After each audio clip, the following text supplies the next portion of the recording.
This might just look like a ball of moss to you, but this actually represents a product that revolutionized an entire industry and kicked off a global trade market worth billions of dollars.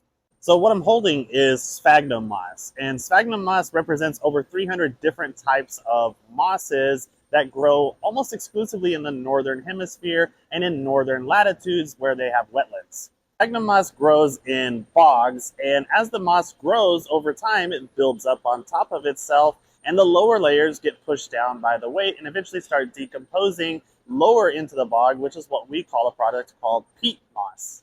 So sphagnum moss and peat moss are the same organism, just in a different form. You can see sphagnum moss here, and then this is peat moss, but just imagine it without the white specks of perlite in it, and that's what the peat would look like. Now, the reason why it became such a huge industry is because it's literally almost miraculous what this product can do for plants. Sphagnum moss and peat moss is a natural sponge, and it can actually hold up to 25 times its own weight in water. Sphagnum moss is neutral on the pH scale, while peat moss is acidic. So depending on what you're wanting to do with plants and manipulating the soil pH, these products can really do a lot with tweaking your soil mixture. Some plants do extremely well being planted into sphagnum moss, things such as carnivorous plants, orchids, and bromeliads, to name a few. While peat moss is more widely used for a huge number of plants that are in the floriculture and horticulture industry. The other really amazing thing about using peat moss or sphagnum moss as a growing media is it's very resistant to compaction. It's actually kind of springy, and so whenever you use this in your soil, it keeps it from being compacted and too hard.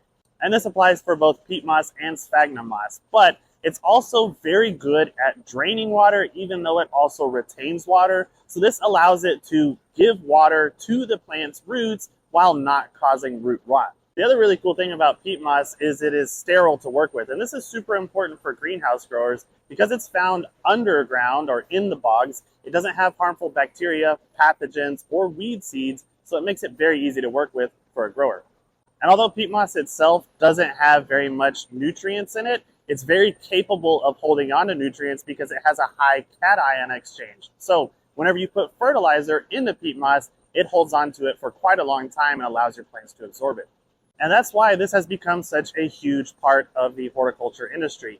Last year, Canada exported over $500 million worth of peat just to the United States. And the other thing that's really cool about it is this is a highly renewable natural resource. And anyone that tells you that it's non-renewable is lying.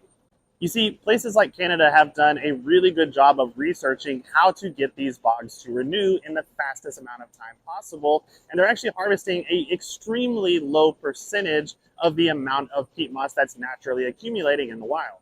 The latest estimates have it that there is actually 60 times more peat moss accumulating in the wild than what is being currently harvested. That's right, 60, 6-0.